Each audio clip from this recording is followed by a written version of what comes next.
Estamos en TF40 Informe. Hoy tenemos la oportunidad de otro diálogo, una conversación, una tertulia. Hoy contamos con la grata visita de la señora diputada Alicia Fournier. Ella es diputada a la Asamblea Legislativa por el Partido de Liberación Nacional y nos ha querido acompañar justamente en esta tertulia. Bienvenida, doña Alicia.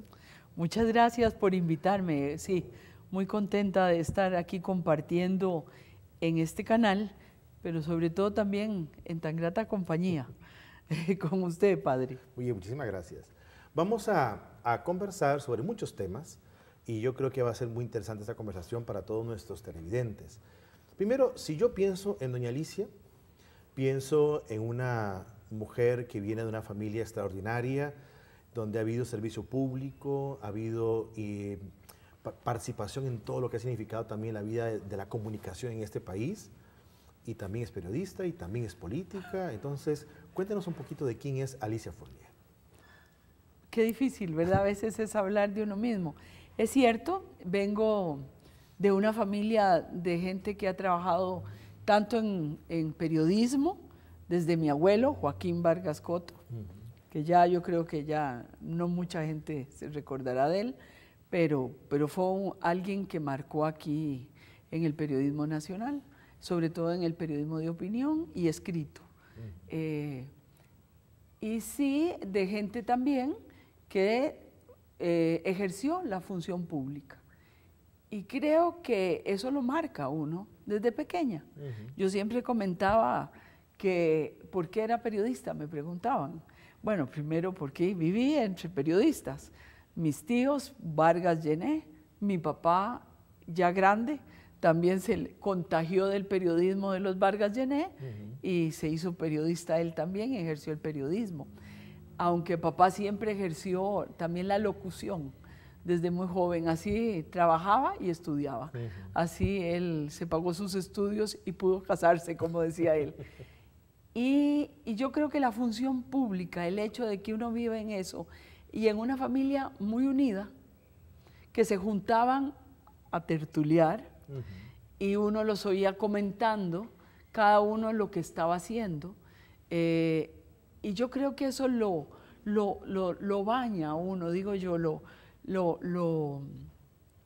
llena de ganas de uno también ejercer tanto el periodismo, y eso me pasó a mí, como la función pública. Papá decía una cosa muy bonita, él fue muchos años funcionario público de la Caja del Seguro Social.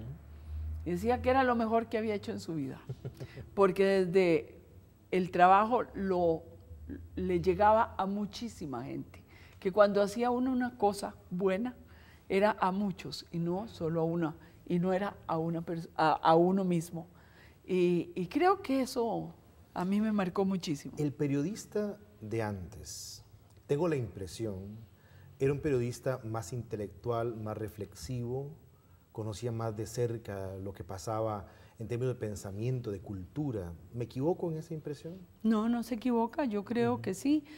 Como el periodismo no era una carrera profesional en ese tiempo, era ¿cómo decía? Un oficio, decía mi abuelo Joaquín, que era tener oficio. Y el periodismo, la gente que se metía a escribir, a opinar, a ser director de un medio, era gente muy culta. Yo creo que la gente más culta de nuestro país, porque uno ve para atrás y se acuerda de don Sergio Fernández, por ejemplo, o de don Ricardo Castro Beche, gente estoy hablando de los 40 más o menos y 50. Yo me acuerdo de ellos chiquillo, de don Cacayo, como le decían en mi casa, y era gente que se sentaba a hablar, a platicar, era gente que la buscaba otros intelectuales del país para compartir con ellos opinión. Claro. Siempre me acuerdo, usted sabe, del padre Idoate, un jesuita florentino, que yo digo que era sabio, claro. Es la impresión que yo tengo de chiquita. Pero él no fallaba a las noches a tertuliar con mi abuela, Anita, la esposa de mi abuelo Joaquín, y con mi abuelo Joaquín de lo que me acuerdo. Sí, era brillante. Era brillante. Era experto en logoterapia. Sí. Incluso alguien como Víctor Frankl lo cita, etcétera. Entonces, realmente impresionante. Y con papá y mis tíos igual. Claro. Era gente que tertuliaba, gente que leía mucho, gente que daba clases en la universidad, que estaba al tanto de todo lo que ocurría. Exacto. Cuando yo llegué a ocurrirme... Y una pluma Y una pluma elegante. Claro. ¿Por qué? Porque leían, como decía papá. Para escribir hay que leer. Claro, claro. Si usted si no sabe, ni tiene vocabulario. Exacto, sí, así es. ¿Verdad? Bien, ahora vamos a pasar de página. Pues resulta que justamente desde toda esa perspectiva suya, hay un momento en su vida en que dice, bueno, pues llegó el momento de servir al país en la función pública y lo hace. ¿Por qué? Porque siempre tuve, ya le digo, esa inquietud. Yo quería entrar a la política, me gustaba. A veces uno, bueno, será de formación y tuve una formación también muy importante, yo pienso, con las monjas del Sion. En ese tiempo yo soy de las generaciones de los 60s, 70. Fue una generación de gente que quería cambios. Yo siempre me acuerdo que estuve en Alcoa y fue de mis profesores alentada del colegio de Sion. Y tuve monjas que lo inquietaban a uno siempre y lo impulsaban a ejercer un liderazgo si uno lo tenía. Y yo desde ese entonces fui presidenta del colegio, entré a la universidad. Alcoa fue mi último año de colegio.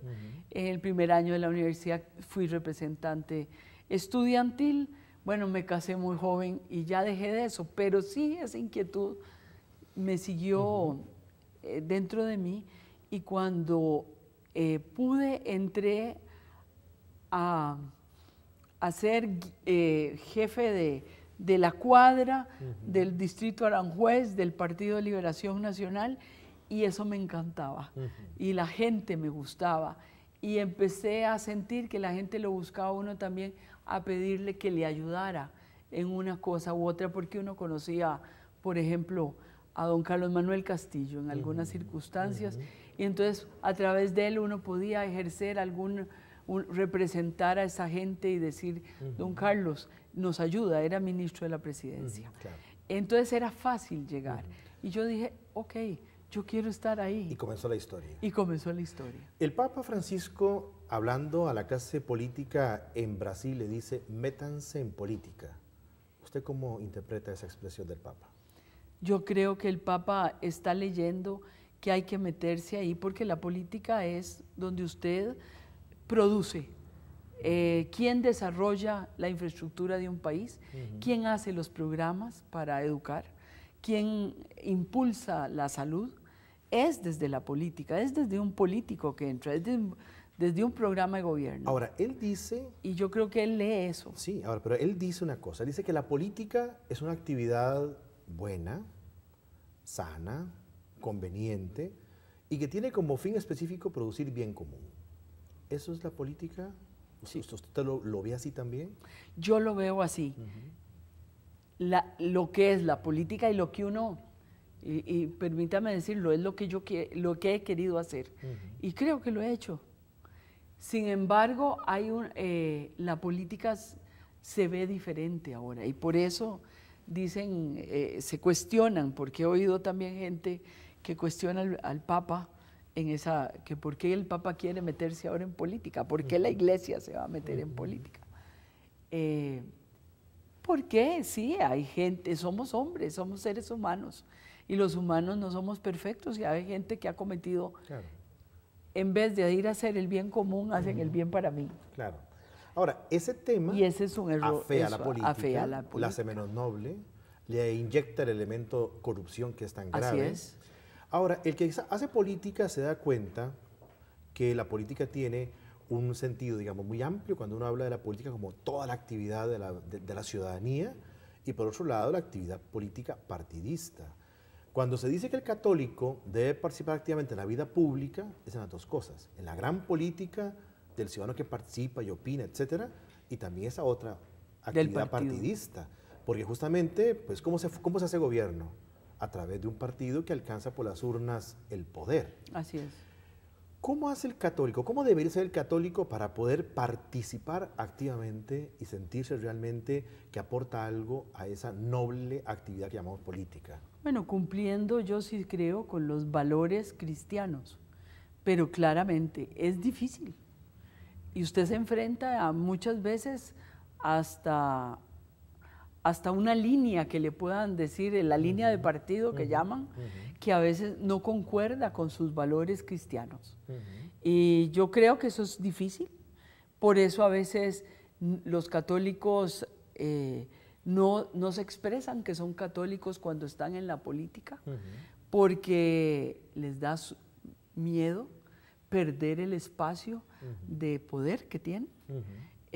Y creo que eso ha sido, no es correcto, y se lo digo yo, una persona que muchas veces he tenido esas dificultades y esas debilidades porque fallamos en eso. Claro, ahora, pero fíjese una cosa muy interesante, cuando Juan Pablo II se dirige a los legisladores que participaron en el jubileo, resulta que, como se anunció que Tomás Moro iba a ser el patrono de los legisladores católicos, etc., pues resulta que ahí les dice a los que estaban participando de la actividad que hay que buscar, él dice, un equilibrio entre qué hago yo como católico en un parlamento y a la vez cómo cumplo bien con mis deberes en el marco de un partido y de cara a un país.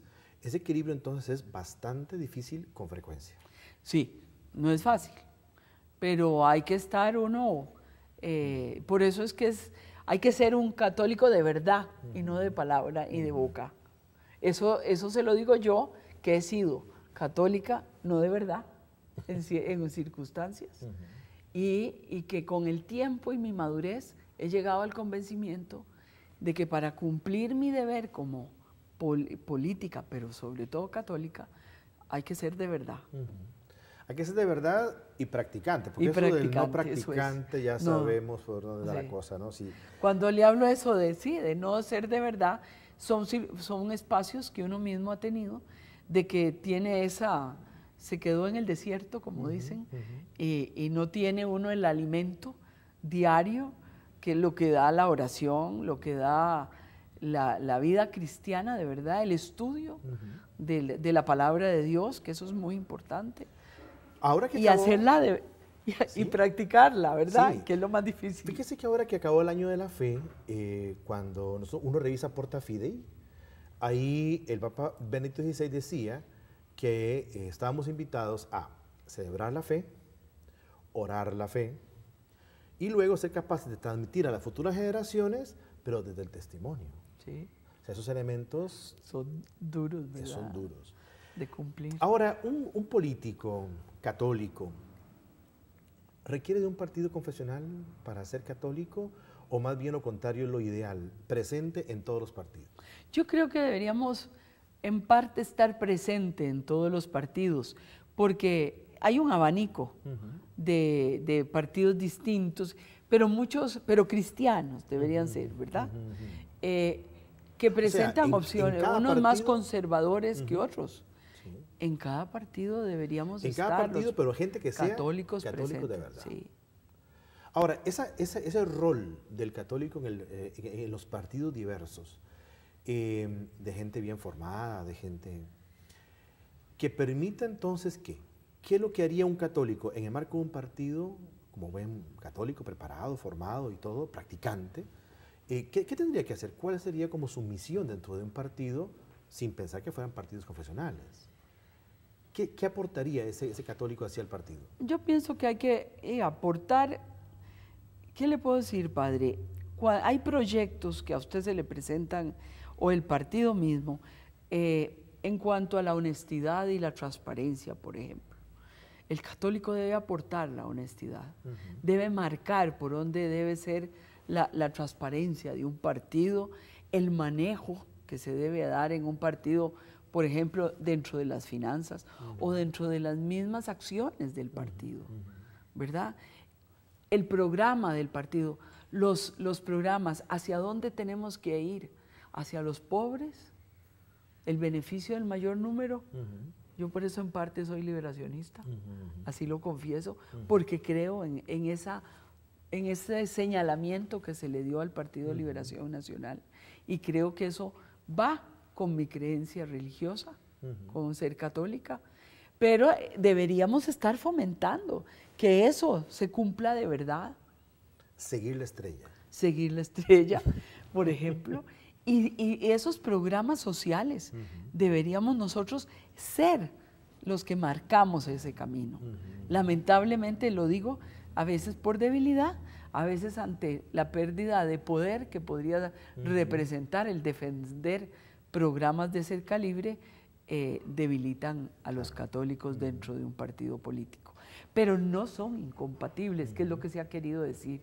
Y lo que le ha querido decir a uno, no, usted es católico, pero no, aquí no le sirve ese apellido. Sí, sí. Usted solo tiene que ser del partido político. Exacto. No, así no debe ser. En la ejecución, en el gobierno, también el ser testimonio de trabajo, de eficiencia, y ser un testimonio también de enseñarle a los demás al convivir. Claro. Yo solo hablo del prestar el servicio. Si usted es un católico, usted debe tratar a quien atiende en una oficina de la mejor manera. Como un ministerio casi. Como un ministerio. Claro, claro. Y así debe ser. Y eso yo creo que para mí, eso es el papel que uno debe ejercer. En los partidos y en el gobierno. En partido y en el gobierno. Ahora, estamos a las puertas de unas elecciones que se presentan con características muy particulares. Como se dice, no calienta la campaña, la gente se mantiene a la distancia, no hay grandes ideas nuevas, los debates prácticamente no tienen ningún impacto en la opinión pública, no son seguidos como eran seguidos en otros tiempos. En fin, una campaña atípica. Y además, el temor de que no haya la suficiente participación o que el abstencionismo vaya a ser muy alto. Los obispos han escrito una nota que se llama Rehabilitar la política. Allí no dicen por quién votar, pero dan 8 criterios que en principio son como una especie de tabla de cotejo. Aquí están los 8 principios, aquí están los partidos y sus programas. Veamos a ver cómo está la cosa y a votar por el que se acerque más a ese ideal. Usted conoce el documento, conoce los puntos, tienen que ver, claro, con persona, vida, familia, cultura del encuentro, medio ambiente, corrupción, la pobreza y otro más por ahí. Entonces, 8 puntos. Bueno, esos puntos están ahí puestos. ¿Usted cree que eso llegue a hacer que la gente participe de modo más activo, más crítico, para a fin de cuentas que participen? Yo creo que a la población católica y política, y voy a hablarle así, a mí me cayó, y digo yo, pero he oído a todos, a los que tienen fe, les cayó bien ese documento. Hacía falta un documento así de la Iglesia Católica costarricense, porque muchas sentimos que la Iglesia se había quedado callada y mermada en su misión, digo yo. Sí. Si hablo de política, en su poder, ¿verdad? Porque sí, la Iglesia tiene que orientar a sus feligreses, a los católicos, en cómo debemos seguir, en qué debemos cumplir. A una persona como yo, militante de un partido, bueno, lo que me marca ese documento es, sí, revisar si el programa del gobierno de mi partido, en qué puntos está débil y en qué puntos está fuerte, en esos puntos que ha marcado la Iglesia. Y poder uno hablar, si tiene usted la oportunidad de expresarse ante la dirigencia nacional del partido, de lo que no me parece y de lo que sí me parece y de lo que estemos de acuerdo con ese documento. Yo creo que ha marcado la Iglesia. A mí me ha alegrado mucho. Creo que los partidos políticos le han puesto atención. Y si usted ve después también de la marcha que hizo la Iglesia, que es como una acción derivada de ese documento, uno siente que también están respondiendo, o por lo menos están cuidando quienes expresan opinión política sobre esos Porque puntos. Yo creo que, bueno, hasta dicho los puntos, los obispos intervienen. Bueno, y resulta ser que de repente aparece una multitud de más de 1 millón de personas que dicen, aquí estamos. Sí. y de paso somos el voto católico. Así es. Y cualquier político que tenga un 5 de sentido común dice, es una señal. ¿Qué le dijo esa caminata a la par del documento al político costarricense? Que había, sí, que habían ahí, acuérdese que las pasadas elecciones, la presidenta de la República llegó que con 900,000, 850,000 votos. Ahí había, y yo soy de las que creo, que habían casi 1,000,000 de personas, porque lo viví, lo estuve, parada 2 horas esperando empezar a caminar en el paseo de los estudiantes, y ya yo sabía que había empezado a caminar en la Merced, la marcha, y piensa uno, ok, ahí hay 1,000,000 de votos. Hay 1,000,000 de votos que está expresándose, que ahí está presente, y que acude al llamado de su iglesia, de sus pastores. Entonces al político le dice, bueno, póngale atención, y por supuesto que tuvo que volver a ver, por supuesto que le ha puesto atención, y por supuesto al partido político que más le interese tener el voto católico, va a tener que cumplir o por lo menos tomar en cuenta a ese 1,000,000 de personas que perfectamente le pueden dar el poder. Claro, ahora, tomar en cuenta la gente que estaba allí y tomar en cuenta también lo que movió a la gente. Así es.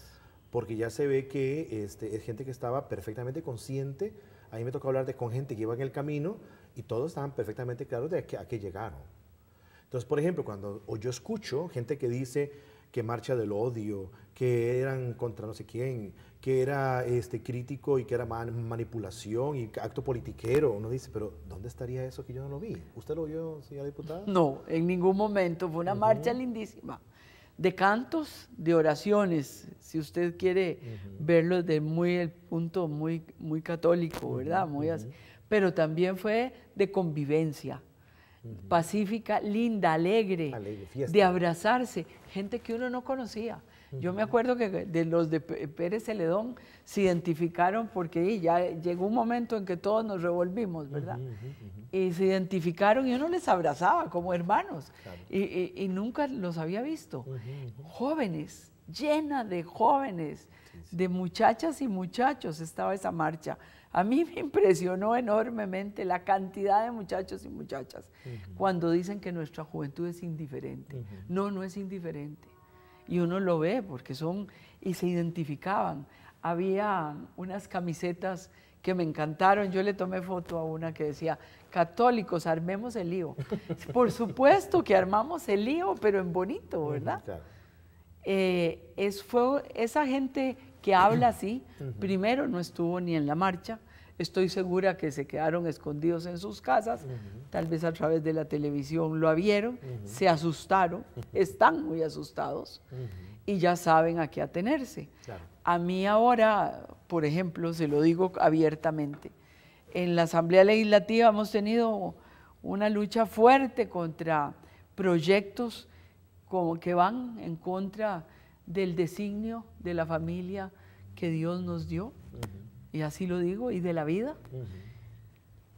Y ahora tengo mucho más fuerza porque sé que hay 1,000,000 de personas a la par de uno, claro, en esto. Claro. Y eso yo creo que es una señal importantísima para la iglesia y para todos los que la formamos. Exacto.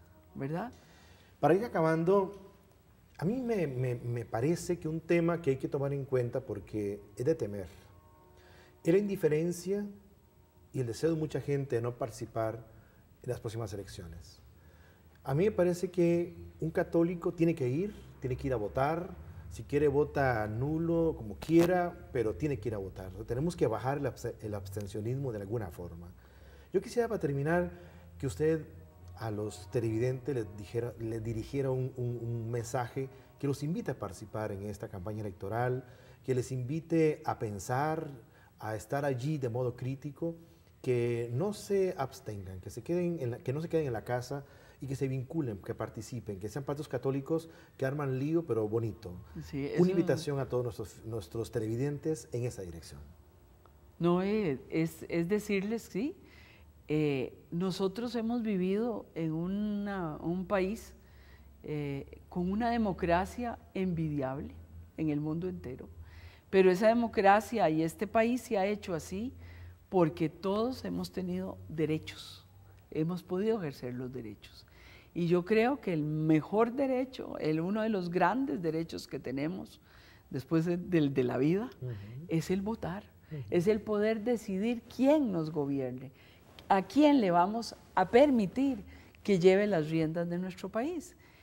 Y yo creo que, y lo digo a los católicos, que si nosotros tenemos la fe en Dios, que Dios nos ha permitido a nosotros ser seres libres, que tomemos decisiones, nosotros no podemos quedarnos en la casa sin ir a ejercer y a tomar esa decisión de voto. Y es la libertad que tenemos de votar. Y yo soy liberacionista, pero votar por el que les parezca, pero hay que votar.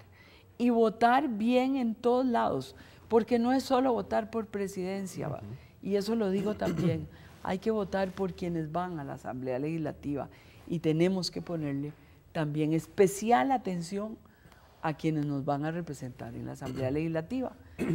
Hoy tenemos proyectos como fecundación in vitro o las de convivencia, este proyecto de convivencias que quieren hacer el matrimonio diverso, no de hombre y mujer, y creo que ahí si ponemos a gente consciente, con valores católicos, y digamos cristianos también, porque ahí tenemos también diputados cristianos que defienden los mismos valores nuestros, tenemos que elegirlos como nuestros representantes. Muchísimas gracias. Hemos tenido oportunidad de conversar con la señora diputada Alicia Fournier. Hemos hablado de muchos temas y bueno, pues hemos terminado esta tertulia tan interesante. Sigamos ahora en TF40. Gracias, padre. Al ataque.